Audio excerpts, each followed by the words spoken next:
What's up everyone, and welcome back to the channel. And in this video we will be going over the Templar tank for Elsweyr. Now, stats, well, points, I have 20 into Magicka, 44 into health. Maximum Magicka of 21.4, maximum health I have 37k, maximum stamina I have 27.2, magic recovery is 1.3k, the resistance is unbuffed is 24.5 and 21.6. When it comes to food, I'm using the basic tri-stat food, and the boon I'm running is the Atro. Now, I wonder, real quick, is my food even active? Let's just find that out real quick. Should be. Yeah, it's active. Just don't know why it's not showing up right there. Okay. Either way, champion points. Like always, the blue tree doesn't really matter as much. It's red and green on tank for the most part. We have 28 into Ironclad, 25 into Spell Shield, 64 Hardy, 64 Elemental Defender, 26 Heavy Armor Focus, 43 Quick Recovery, and 20 Bastion. 28 into Warlord, 9 into Sprinter, 19 into Bashing Focus, 64 Tenacity, 64 Arcanist, 20 Tumbling, and 66 Shadow Ward. Now with blue, throw some in Blessed, just to increase your healing done, and then outside of that, you can just put the points wherever else you want to. So, sets.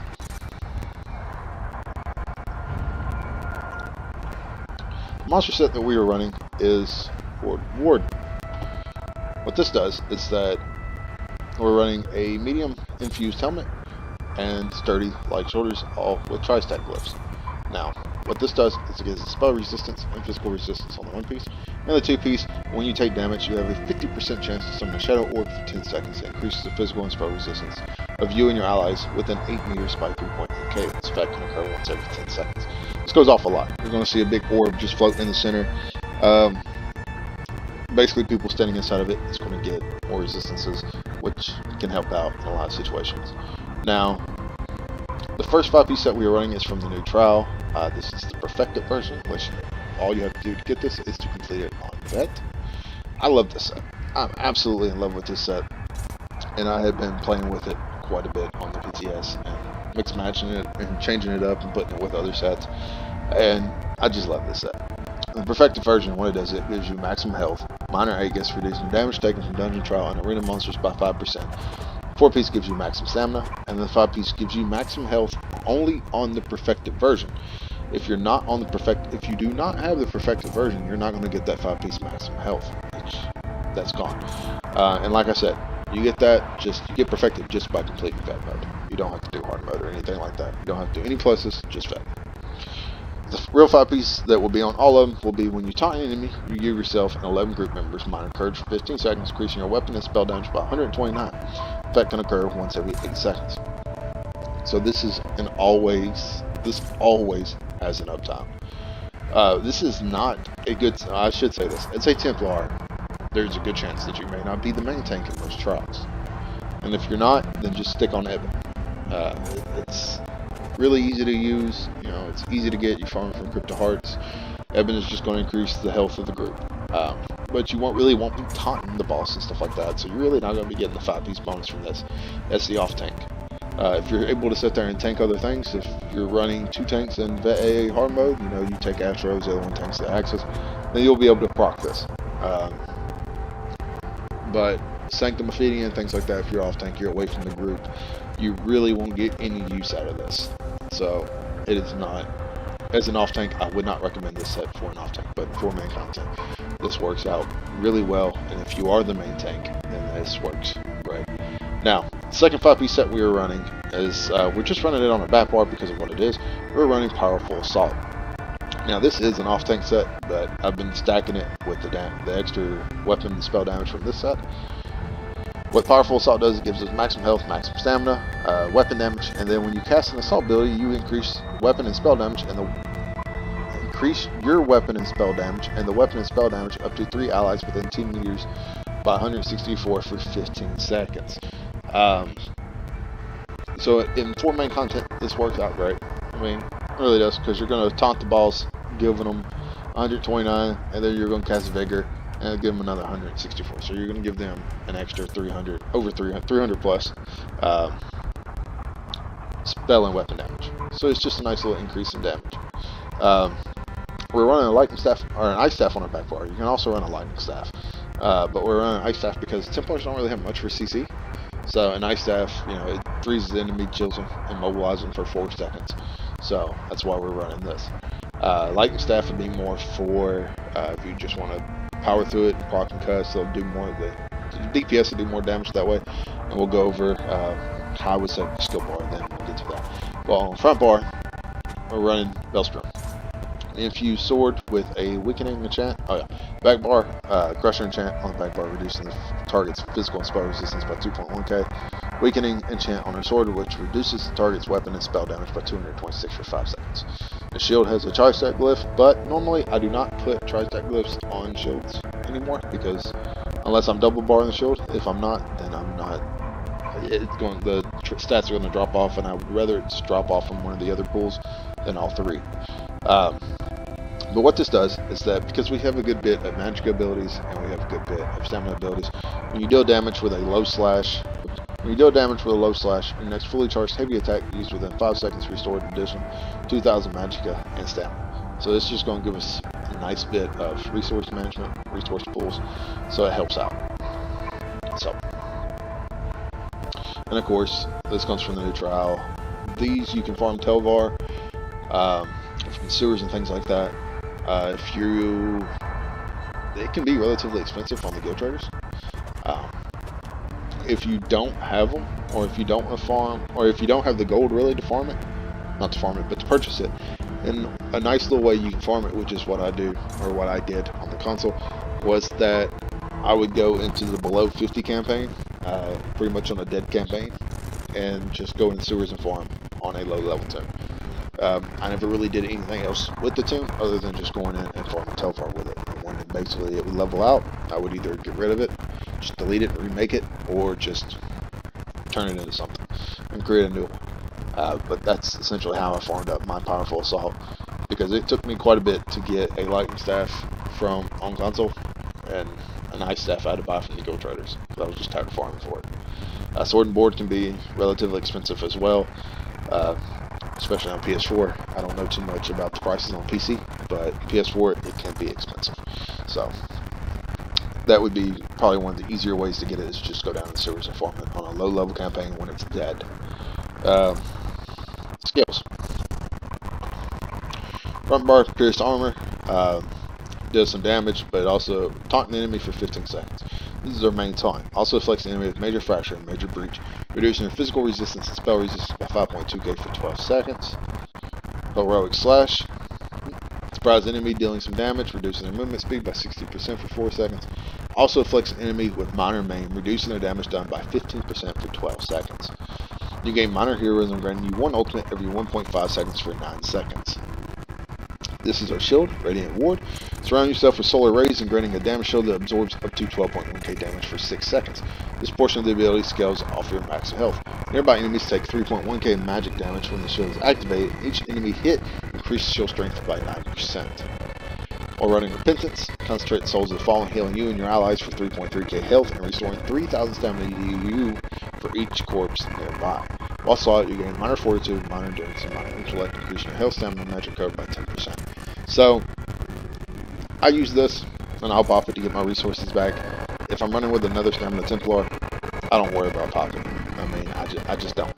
I'm not going to fight them. I would rather them have stamina, you know, because all I need is enough to taunt and basically just hold aggro. That's it. I don't need a full stamina pool at all times, but it does help out. It's just a pop for the heals and just to restore my pool to take off run. Absorb Magicka bolsters your defense, absorbing up to 20.1k damage.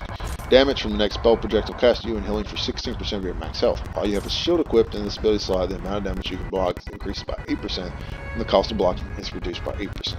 We're mostly using it for that second effect, reducing the damage of block and reducing how much we can block. The first one has its advantages, like I've said before about this. Imperial City Prison, when Lord Warden's doing his railgun, that it can help there. Just pop it a few times, we're good.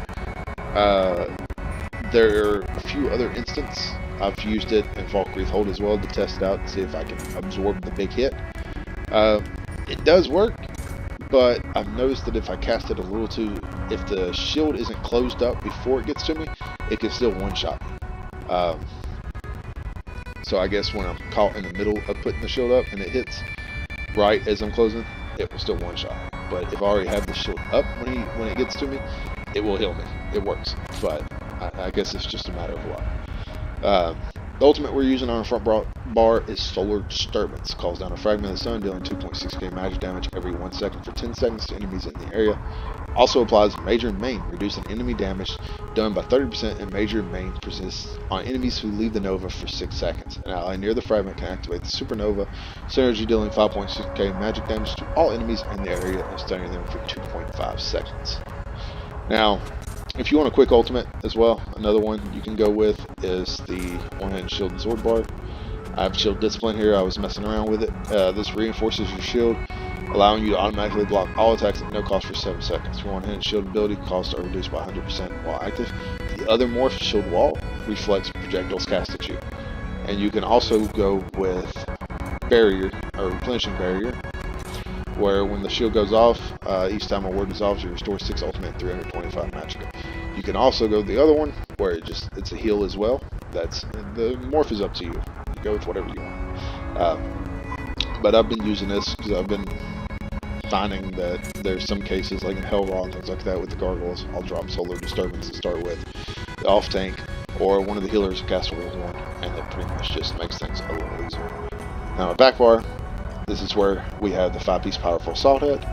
So, first ability, of course, we have Echoing Vigor, which renews your forces resolve, healing yourself and nearby allies for 6.9k health over 5 seconds. Because we're running this is going to trigger our Powerful Assault. This is why we run this. So anyways, sorry to jump to the last ability, but the first one, Inner Rage, basically a long-range taunt, magic taunt for 15 seconds. A ranged ally can activate the taunt. Has a 38% chance to activate the Radiant Synergy, dealing 1.6k magic damage to them over 2 seconds, and an additional 5.6k magic damage to them and other nearby enemies. Blockade of Frost, which is it's going to do some frost damage, reducing their movement speed by 40%. Chilled enemies become frozen and are immobilized for 4 seconds. Then we have Time Freeze here. Freeze the passage of the time at the target location, gradually reducing the movement speed of the enemies in the area over 4 seconds before finally stunning them in place for 3 seconds when the duration completes. Now, I do not have a pull on here. If you wanted to, you could put the pull on here. What I would do would be, let's say it's a fire skill. So you would have, of course, Silver Bolt would become Silver Leash, because this is the one that pulls. You know, for the most part, I tend to keep my stuns and stuff like that on my back bar. So what I would probably do would be to remove Restoring Focus and put it where Repentance is. Just so that way I still have that buff. Or I would take off Lord Warden and run Mighty Chudan. But I need that. I like this because it restores stamina to me as well when I'm having this, while I'm standing in it. It creates Restoring Focus. What it does, it creates a Rune of Celestial Protection. The rune grants you major resolve and major ward, increasing physical and spell resistance by 5.2k. You also recover 240 stamina every 1 second. And within the rune, increases physical resistance, spell resistance granted by 50%. So basically, this allows us to kind of help keep our stamina up. But if you're running Mighty Chudan, you really don't need this. So you can drop this and put Silver Leash here. That would work just as well. So, but with Time Freeze as well, freeze the passage of time at the target location, gradually reduces the movement speed of enemies in the area over 4 seconds before finally stunning them in place for 3 seconds when the duration completes. Now it's only cost 5.7k, so it definitely works out nice. So basically what this is going to do is that it's just a huge pull. See, it is massive. All enemies within the circle, it's basically going to be frozen in place. So it allows a CC.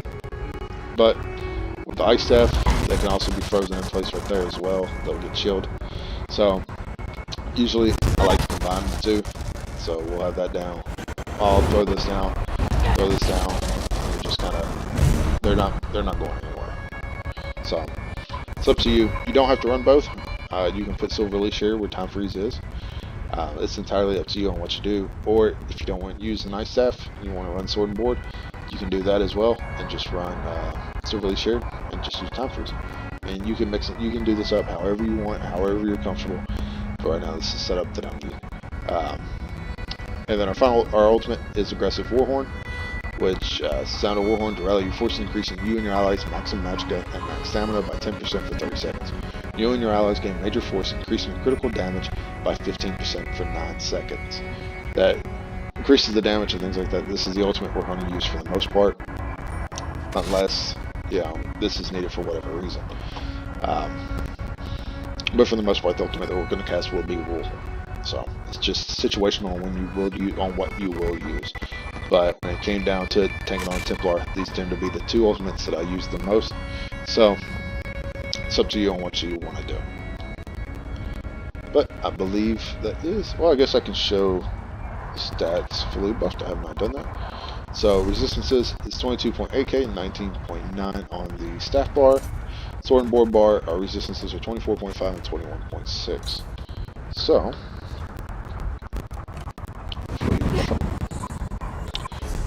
resistance goes 30.7k and 27.8 with Lord Warden Prompt. We are at cap on, we are a little under cap physical resistance, at cap on spell resistance, and sword and board 32.5 and 29.5. So we are sitting pretty with our resistances within Lord Warden.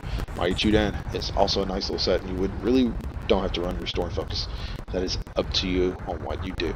So anyways, that is the build. As always, I hope y'all have a great day, and until next time.